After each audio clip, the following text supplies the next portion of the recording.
From Germany, where it has its source, all the way to Romania, where it spills into the Black Sea, the Danube crosses Europe from west to east, covering close to 3,000 kilometers. The great river, which once served as a natural frontier, a rampart for the Roman Empire besieged by barbarian invasions, has confirmed its role as vital communication route for most of the countries it crosses, and above all for Hungary, which has no access to the sea. And yet, even more than a trade route, the Danube is a symbol. This link between imperial Vienna and romantic Budapest incarnates the pomp and splendor of the Austro-Hungarian Empire. And thanks to Johann Strauss, it is the most famous river of Europe.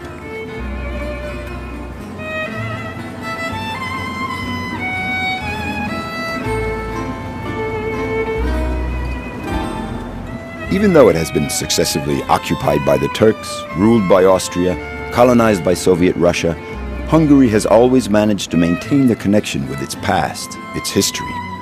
A history that started in Asia more than 1,000 years ago in the foothills of the Urals. Under the leadership of their chief, Arpad, the Magyars left Asia, and at the end of the 9th century, after a long migration, finally settled in a vast plain situated in the heart of Europe.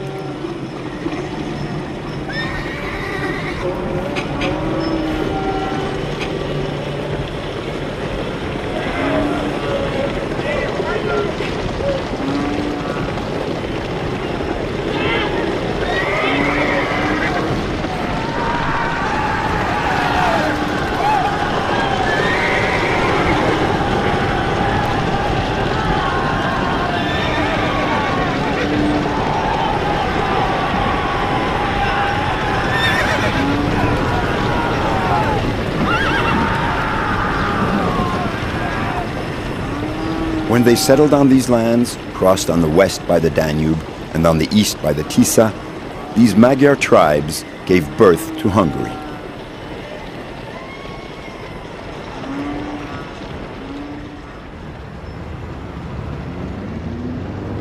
The 7 Magyar tribes, led by Arpad, brought their remarkable cavalcade to a halt at Heroes Square in Budapest. This stone monument, unveiled in 1896, commemorates the 1,000-year anniversary of their arrival on Hungarian land and symbolizes the country's deep attachment to its Asian and nomadic heritage.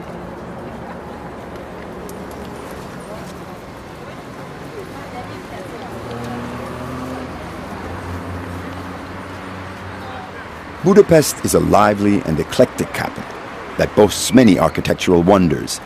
But what characterizes Budapest even more than the Baroque or classical masterpieces reminiscent of Art Nouveau in the Middle Ages is the omnipresence of the Danube.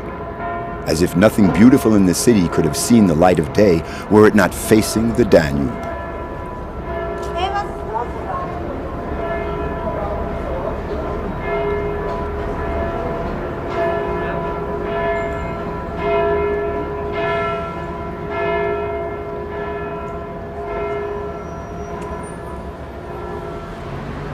Until the chain bridge, one of the symbols of the city, was constructed in 1842, you had to take a boat to travel back and forth between Pest, the lower city, and Buda, the upper city.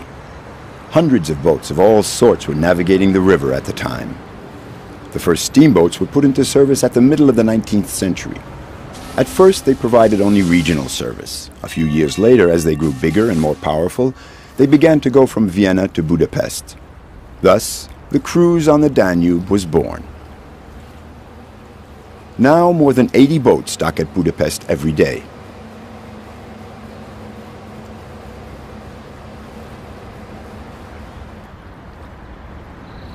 Far from the center of town and the comings and goings of the cruise boats, and just a stone's throw from the hangars of an abandoned shipyard, we have another facet of the Danube's personality.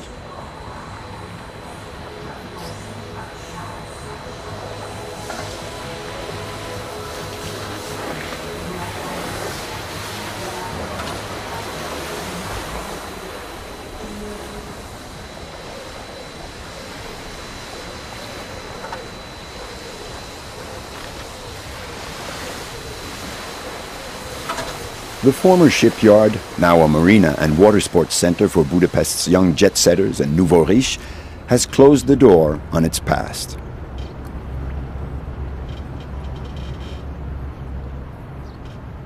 The shipyard began operating in 1832. They used to build passenger boats and tugboats after 1945 because Hungary was on the losing side. The shipyard had to supply ships to the Soviet Navy as part of Hungary's war reparations. That went on until 1953.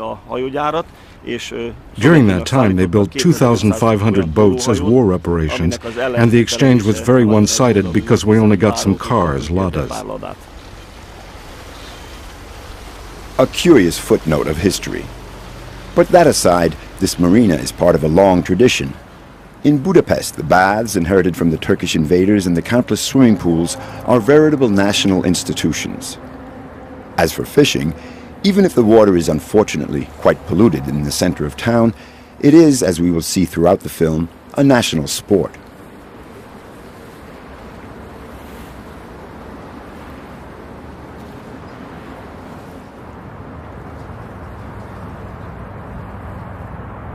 This long white boat leaving Budapest is the Victor Hugo.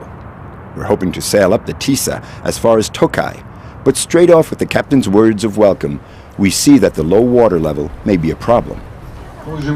I'm going to give you a little bit of technical information about our boat, the Victor Hugo.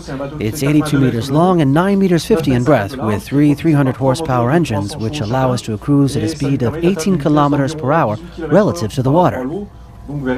You'll see when we're going down the Danube, we'll be going a little faster and going upstream quite a bit slower. And it's not because of the current, it's because of the water level, which is very low. And while I'm on the subject, I'm going to tell you a bit about the water level of the TISZA. It has gone down 2 meters in 3 days. There's still enough to navigate for now, but if it goes down another 2 meters in the next 3 days, we're going to run into problems.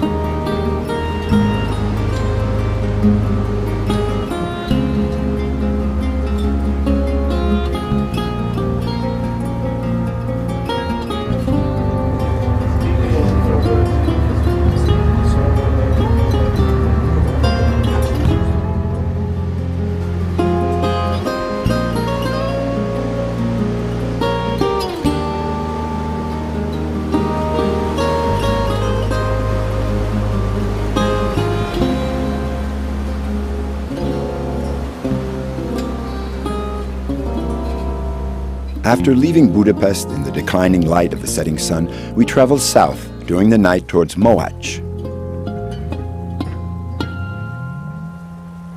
In the dawn light, this peaceful town near the Serbian border comes into view as we round a bend in the Danube.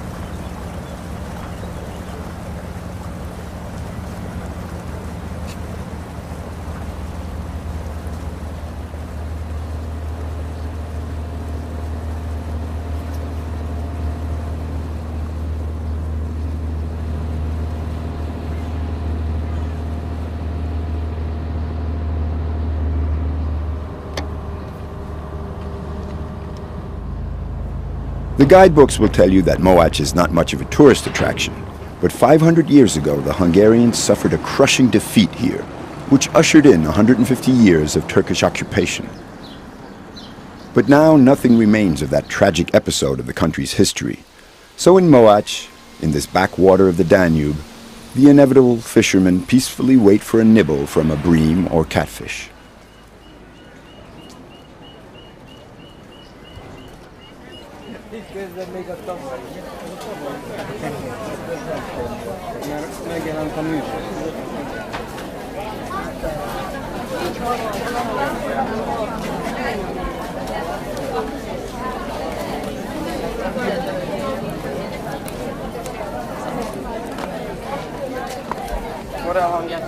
The peace and quiet of Moach is in fact disturbed only once a year. On the second Saturday of June, an incredible fish soup festival takes place in Boye, a small neighboring community. There are more than 50,000 visitors and 2,000 contestants.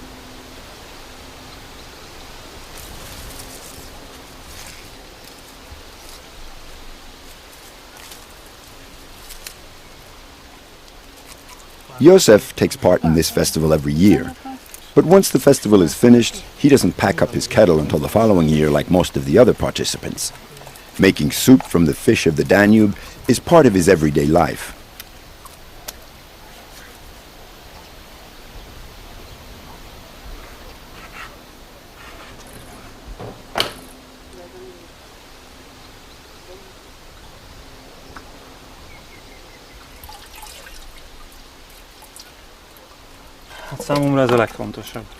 For me, the most important thing is to keep up the traditions. Traditions in general. Whether it's making soup or fishing, the making and use of fishing gear.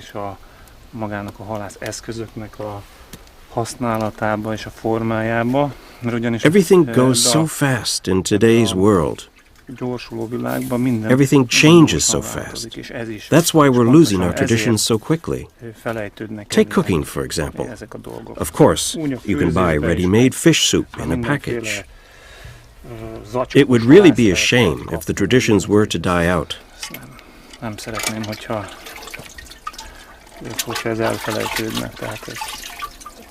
Because one has to know one's past. The person who doesn't know his past can't see his future. We are the fruit of our past. If we don't know where we come from, we can't know where we're going. I find that rather sad.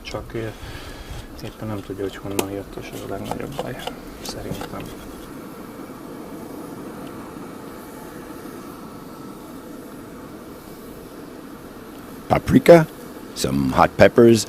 Everyone has their little secrets. And Josef, like all the others, has his.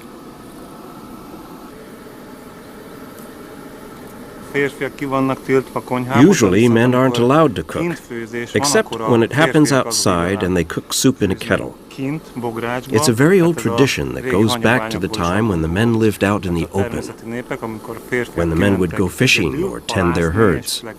They were just men, and they would cook for themselves.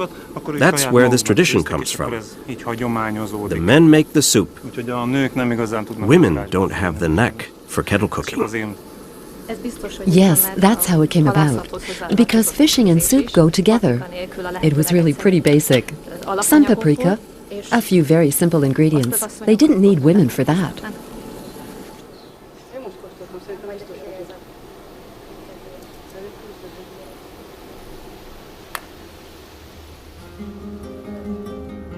The Victor Hugo is once again heading south.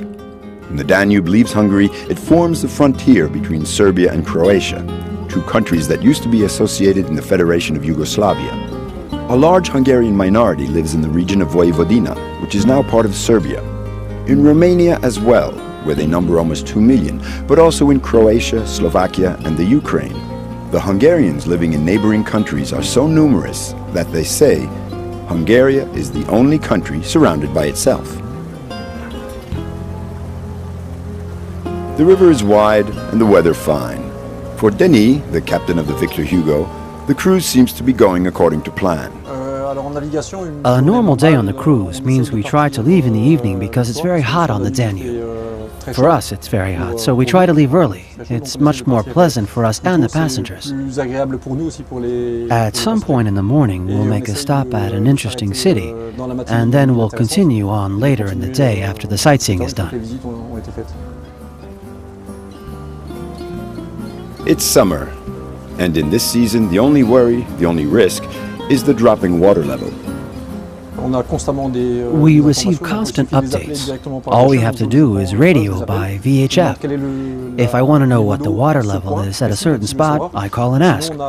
Also, we have information about the Danube on an internet site that's updated 3 times a day. So 3 times a day, we get the water levels in real time. And for the TISZA, we get it once a day in the morning.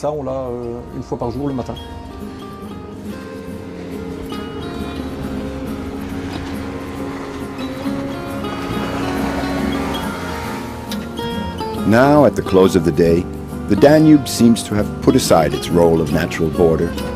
Whichever side they come from, Serbs and Croatians mingle in the middle of the river, sharing the same pleasures.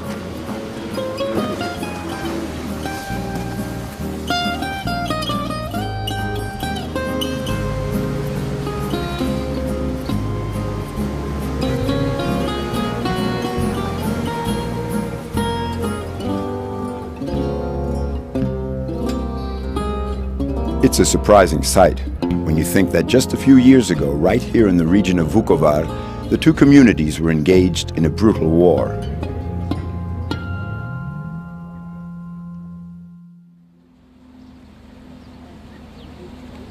At Novi Sad in Serbia, where the Victor Hugo ties up for the night, we get the bad news. Denis? Do you have a minute? Anything new on the navigation problem? Yes, the water has dropped about another 40 centimeters. 2 boats have run aground, so it's sure that we won't be able to make it through. In any case, we won't make it to the end. Right, so we can put the alternative program into effect. As the Victor Hugo heads for Belgrade, we go back to Hungary, to Szeged, a city on the shores of the TISZA. There we hope to find another boat to continue our voyage into the heart of Hungary's Great Plain.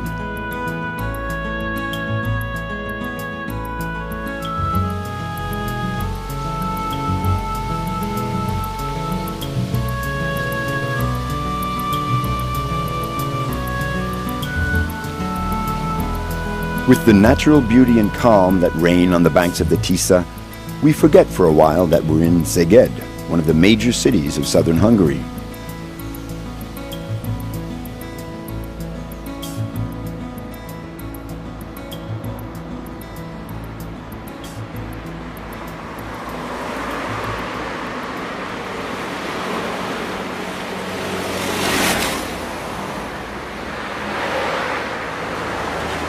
Known as the City of Sunshine, Szeged now has become a thriving town where life is good. It's hard to believe that 150 years ago this town was the scene of an incredible tragedy.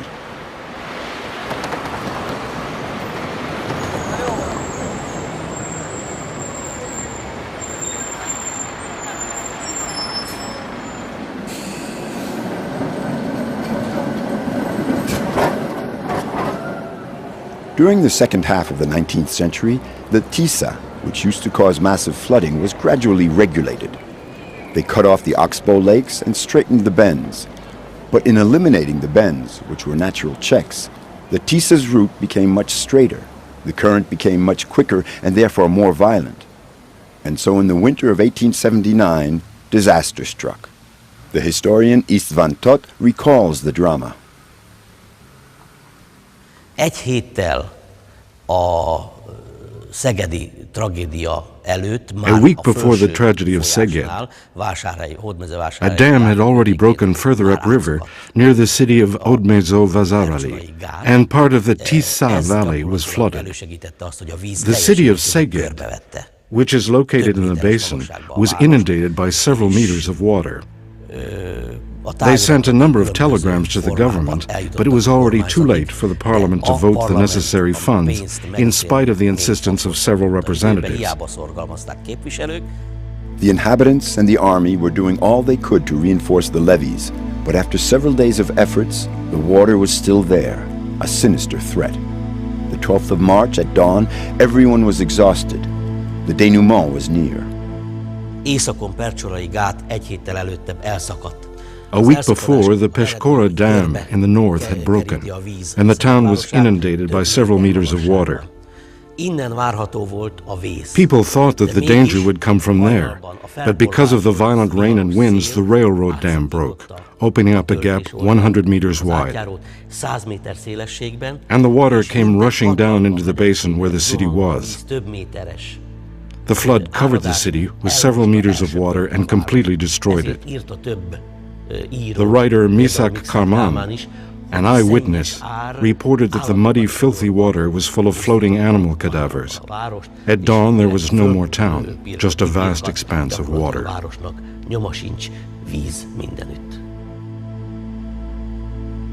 190 people died, swept away by the water. Only 250 buildings built of stone survived the flood. The town, which was mostly made up of traditional adobe houses, was wiped off the map.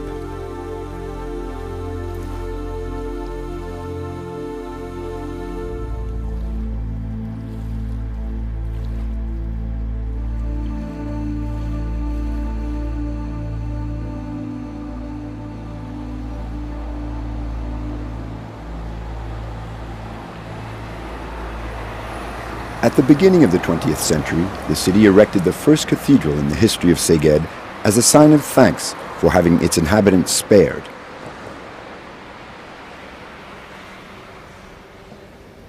The nave of this votive church is covered with mosaics depicting the catastrophe.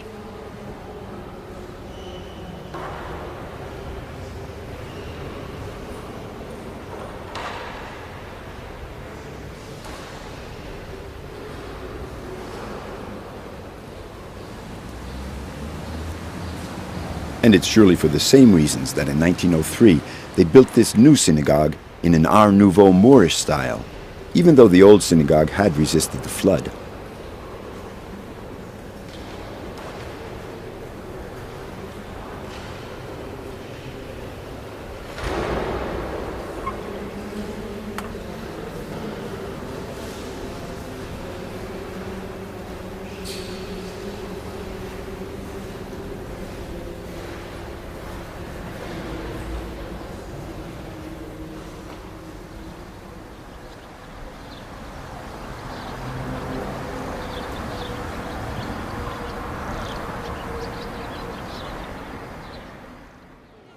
We pick up our voyage again at Szongrád, a town situated a few kilometers north of Szeged.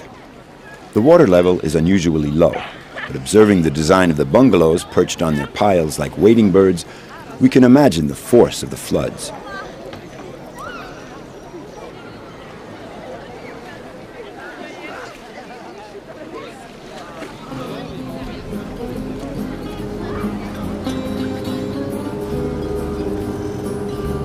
On board the little boat piloted by Zoltán, we head up the TISZA.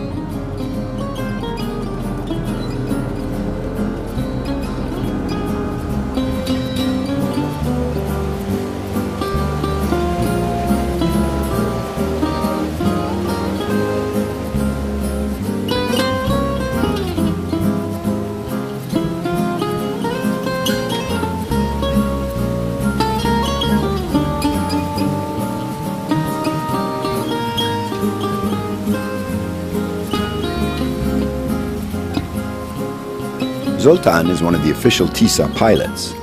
He would have guided the captain of the Victor Hugo if it could have made it up this far.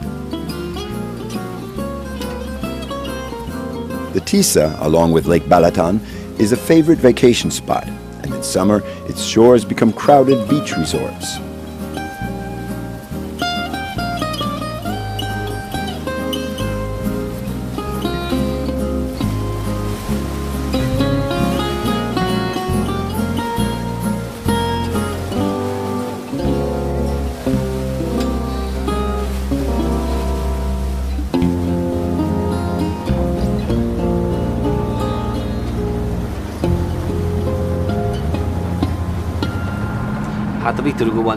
We wouldn't have been able to make it through here with the Victor Hugo. The water's not even 50 centimeters deep. We get regular reports from the River Navigation Authority. They keep us updated on the water level, particularly at the fords, which are of course the trickiest spots. We really wouldn't have been able to go any further because the water level dropped to 80 centimeters, and the Victor Hugo draws 1 meter 10.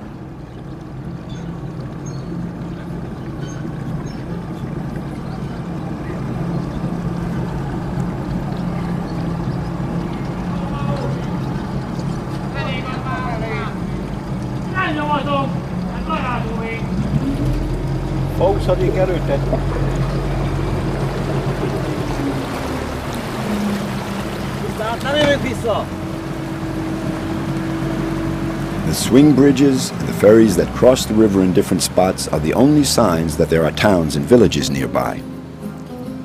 We can't see anything from the river. The levees built up on either side for flood control completely block the view. The feels like we're slipping through the heart of a thick, endless forest.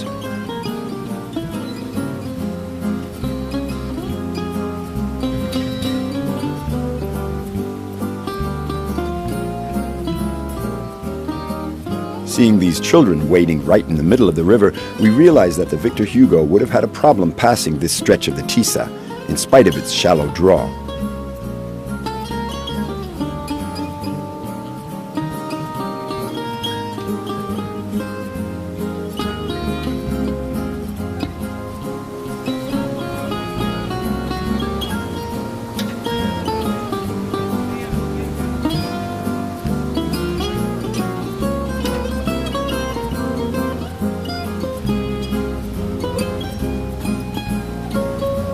We've covered 200 kilometers since we left Szeged, and we're now approaching the Grigoriy lock.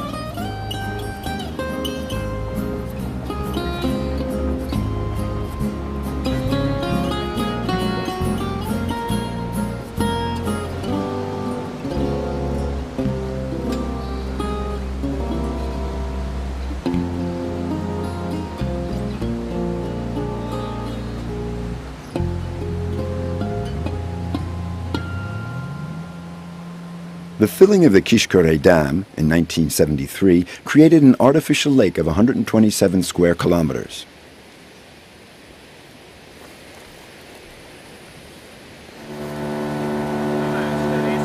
A part of this space is open to pleasure boating, water sports, and fishing. But the area of the lake where Zalai, the forest ranger, is taking us is under close surveillance, for it houses a very rich bird sanctuary.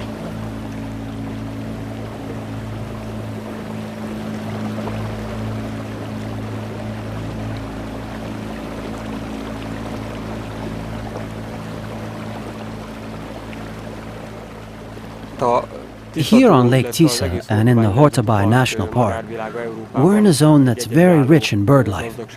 This region is a sort of frontier. Hortabai marks the western limit of the habitat for a wide variety of bird species. What's more, you can find just as many birds living in the wetlands as in the alkali plains, and this is unique in Europe.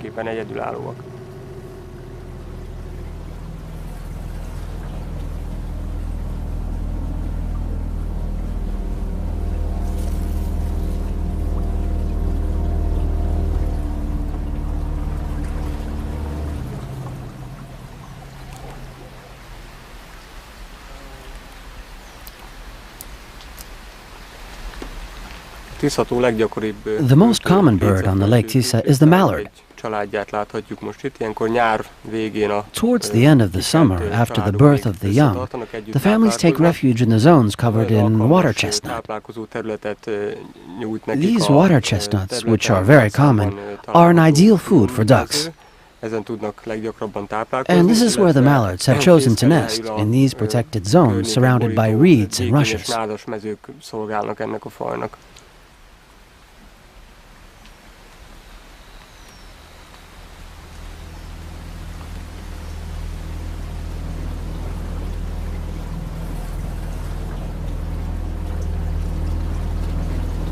Towards the end of the day, Zalai takes us across a vast expanse of water covered with water chestnuts and water lilies towards a spot where an incredible variety of birds nest.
These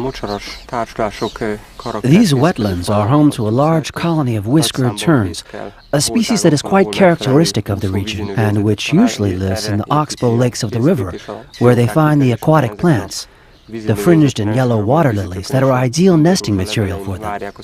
That's where the chicks wait for their parents to bring them their food.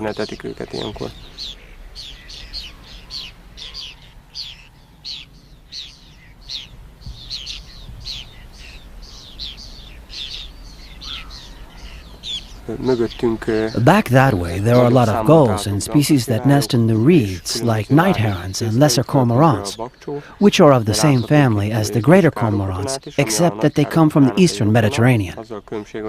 It's an endangered species in just about all parts of the world, so they're extremely protected.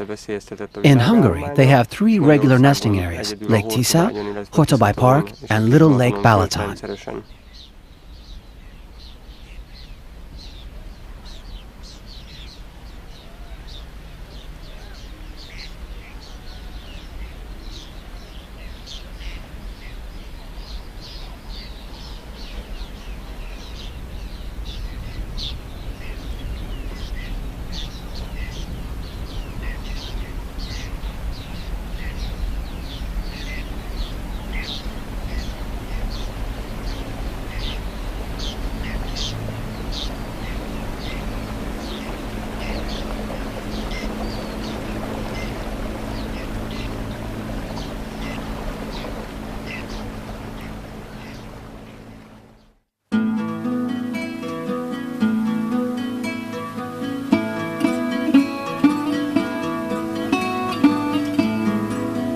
Back on the boat with Zoltan and his intrepid first mate, we continue our slow progress up the TISZA.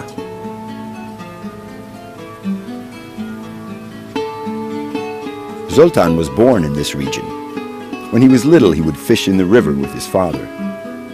During the summer, it's quite crowded, but when the nice weather ends, the tourists leave, and the local population gets back to its normal rhythm and way of life.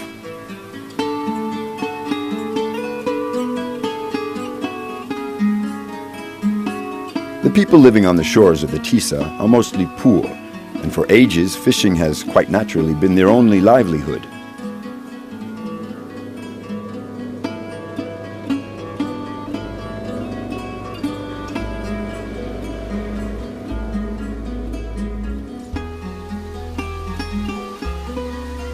TISZA de Rogma is a little village like so many others on the banks of the TISZA.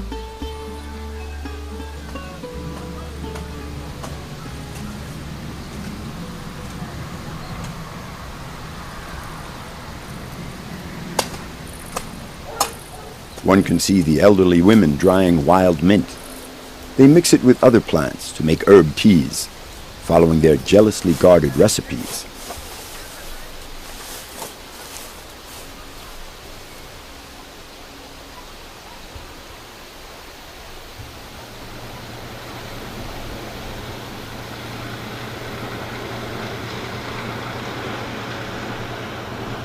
TISZA de Rogma has its own ferry boat that runs back and forth between the 2 banks of the river.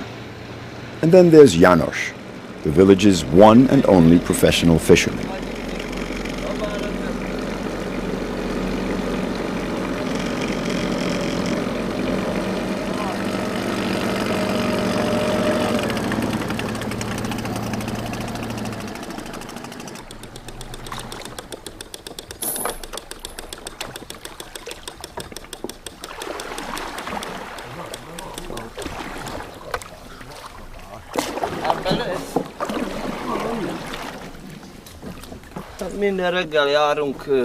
We do our fishing every morning.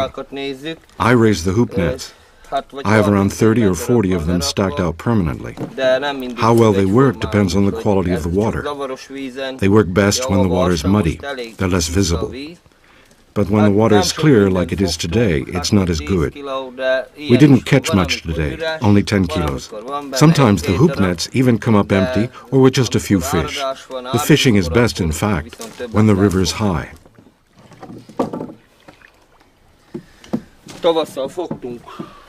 Last spring we caught a 63-kilogram siluried catfish. It was 2 meters 17 centimeters long. We catch some nice carp, wall-eyed pike, sturgeon, barbel, all sorts of fish. Fishing is a seasonal activity.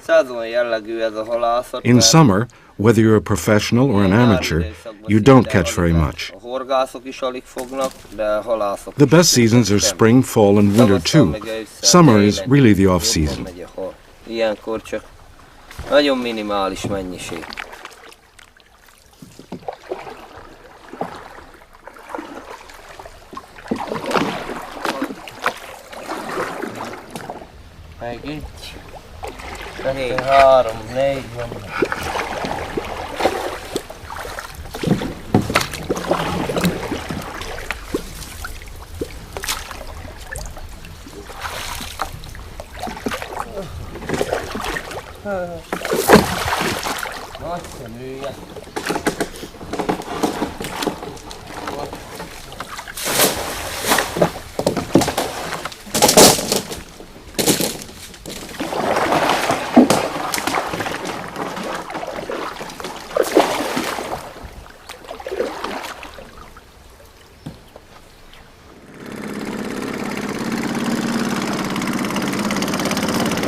It's summer, and the grandchildren of Mihaly, the ferryman, are on vacation.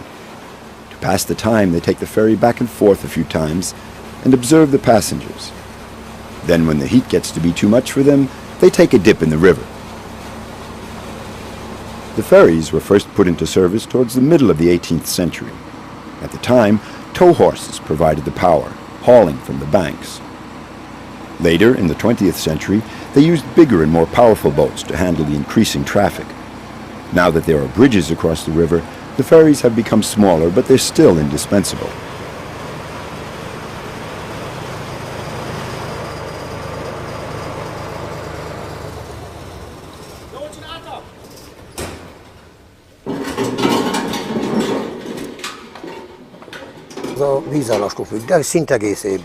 It depends on the water level, but the ferry runs just about all year round.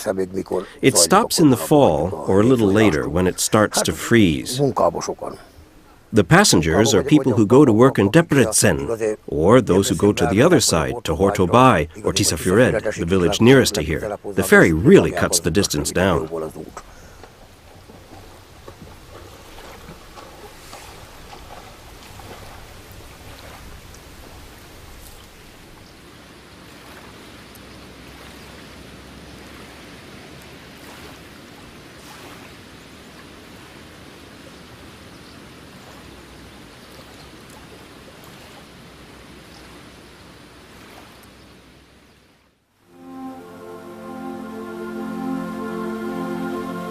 Our third and last day on the river.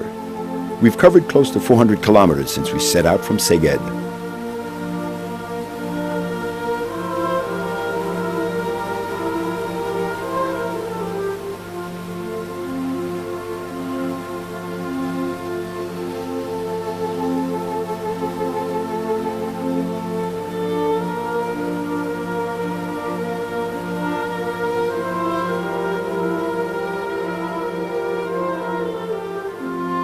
We're not far from Tokaj.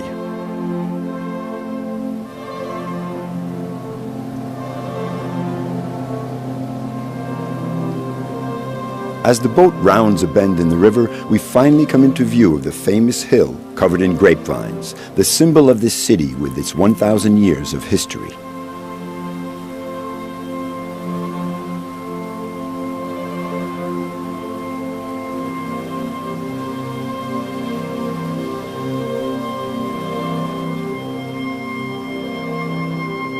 Thanks to the rich volcanic earth lapped by the waters of the TISZA and its warm, humid microclimate, this land gave birth to a wine that is both exceptional and unique.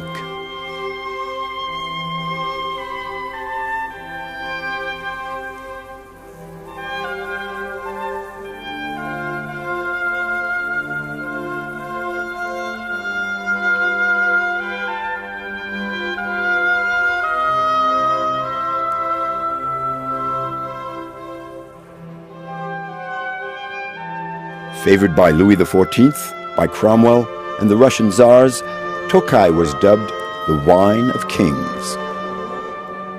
The history of Tokaj follows that of Hungary so closely that the name is cited in the national anthem. István Szepsi, who is an accomplished winemaker, is also a discerning connoisseur of his country's history. In the year 896, when the Hungarian tribes arrived to conquer the country, there were already wine growers here in this region. They had resisted the barbarian invasions. The Hungarians took an immediate liking to the region and settled here, and they also began to grow the Tokaj grapes, but in a very different way than it's done today. In the 16th century, a new era was dawning here in Tokaj, just like in the rest of the world. The Renaissance was a very favorable period for inventions and discoveries, which, no doubt, explains why it was during that period that human ingenuity came up with this wonder, Tokaj Asú. Asú is a sort of essence that, when mixed with the Tokaj wine, gives it its characteristic flavor. Asú is obtained by harvesting the grapes that have dried on the vine. The bunches of grapes are continually pruned. The quantity is not important. What counts is the sugar content in each grape. Harvested one by one and piled into baskets, these grapes will give birth to the Asú, whose sugar content can be as high as 60%. Once the blend has been made, the Tokaj has to age in a wine cellar for at least 4 years. István Szepsi has brought his personal touch to this technique that has been handed down to him from his ancestors. Our family history is inextricably linked with the advent of the new age of Tokaj in the 16th century. It was a family of minor nobility that had always lived in the region of Bodrog-Kerstur and Herdo-Bénye. Now, at the time, the rule was to become a priest, an officer, or a magistrate. But in our family, there was always a member who would choose to become a winemaker. In fact, from the age of 16 on, it was obvious that I would become a winemaker. Already at 6 or 7, I was fascinated by the world of wine growing, well before I knew anything about the profession, about grapes or wine. That's how my future was decided, just in case my genes hadn't been strong enough to turn me into a winemaker that I've become today. The truth is that his father didn't want him to go into the wine profession. The communist era was not particularly favorable for independent winemakers. The main problem was, above all, the Soviets. They wanted enormous quantities of Tokaj to be produced, which meant producing bad Tokaj. At the time, the vineyard almost disappeared.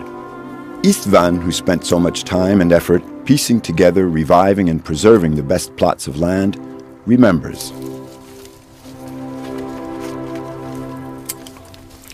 I come out to the vineyards every day. Not a single day goes by that I don't go out and visit one of our 22 vineyards. It takes a lot of time, but I always find a moment during the day to come out here.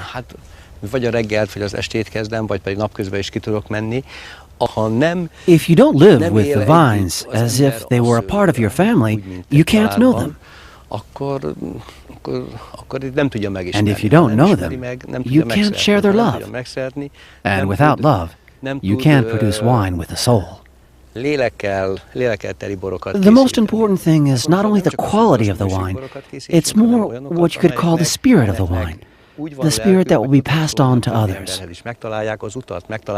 What counts for me is that my soul enters in contact with the plant and with nature.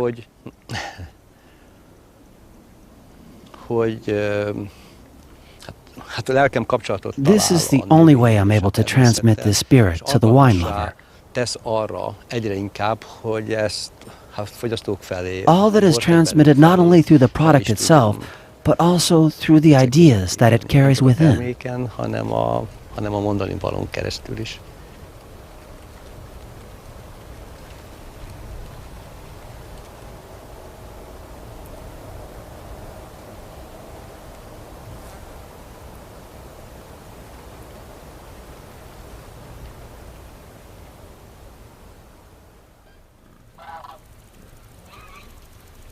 When we set out on this voyage, we called to mind the Magyar tribes on horseback, riding from the steppes of Central Asia all the way to the shores of the Danube and the TISZA. Now we'll finish our journey at the Hortobágy National Park, the last sanctuary of the Puszta, the great Hungarian plain.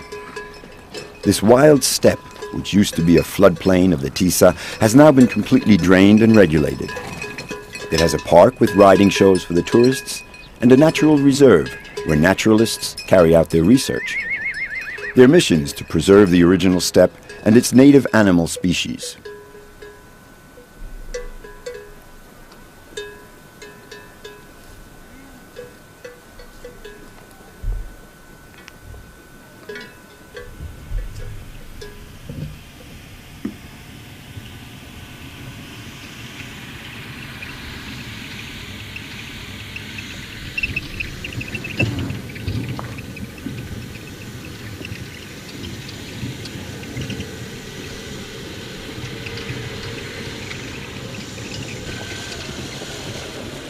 Aswan is a veterinarian. On a previous visit, he spotted a sick colt. He's back today to take care of it. The wild horses often take shelter in this abandoned farm when they need a bit of shade to cool off.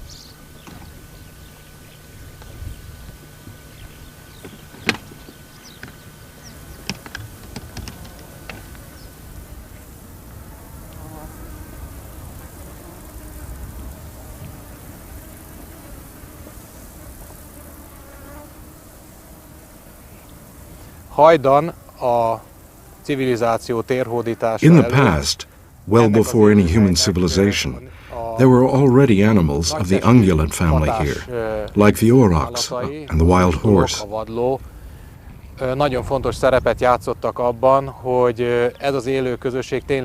It was thanks to them, their simple presence here, that this grassy plain stayed alive. Then, when man came, those animals basically died out. The first ones to go were the wild horses. That was around 3,500 years ago. As for the aurochs, they survived a little longer, into the 12th century.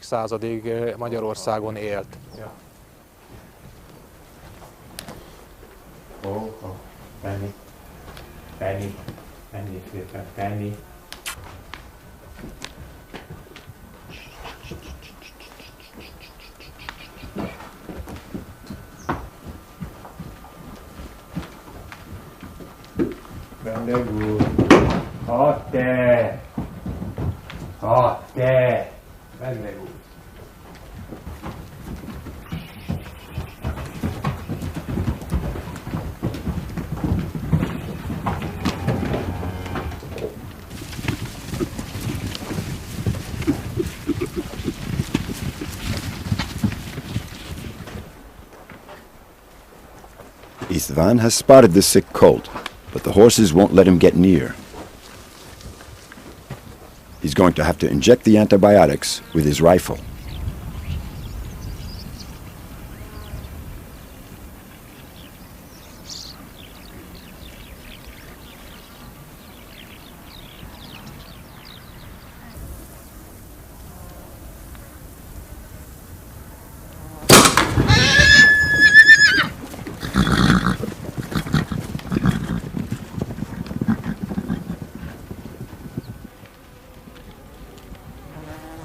Az az igény, hogy természetes eredetű füves élőhelyeket Magyarországon megőrizzünk, ez We want to preserve the natural character of the great Hungarian plain, because the wildlife here has remained as it was in the ancient steppes of Asia. That's mainly thanks to the climate. Studies have shown that these races of animals have been present on the Great Plain near the TISZA for nearly 1,000 years. These races constitute a very unique group of living animals.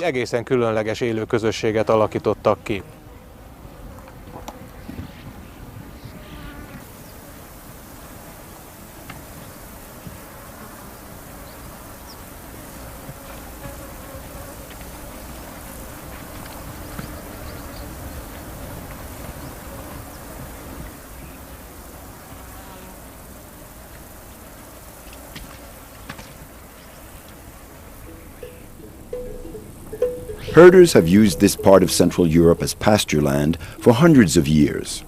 This activity has naturally modified the environment, but it's because man has used this vast plain without trying to transform it and has adapted to the natural rhythms and conditions that the traditional Hungarian animals can still be found here.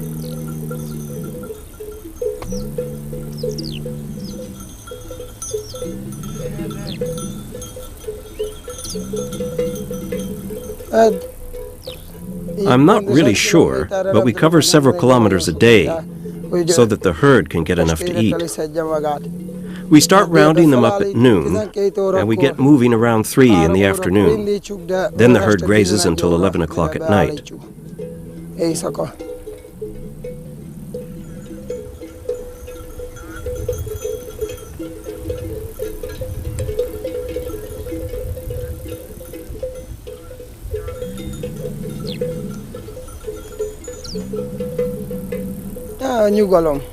What I've always liked about this profession is the peace and quiet, the clean air. I've always lived like this. When I was little, we always had animals around. That's why I chose this profession.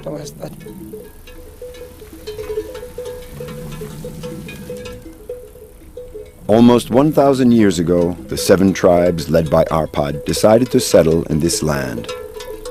Now the Puszta is the last region of Europe where the steppe still maintains its original character. Between the Danube and the TISZA, a vast, wide-open space where the descendants of the Magyar horsemen can still ride free.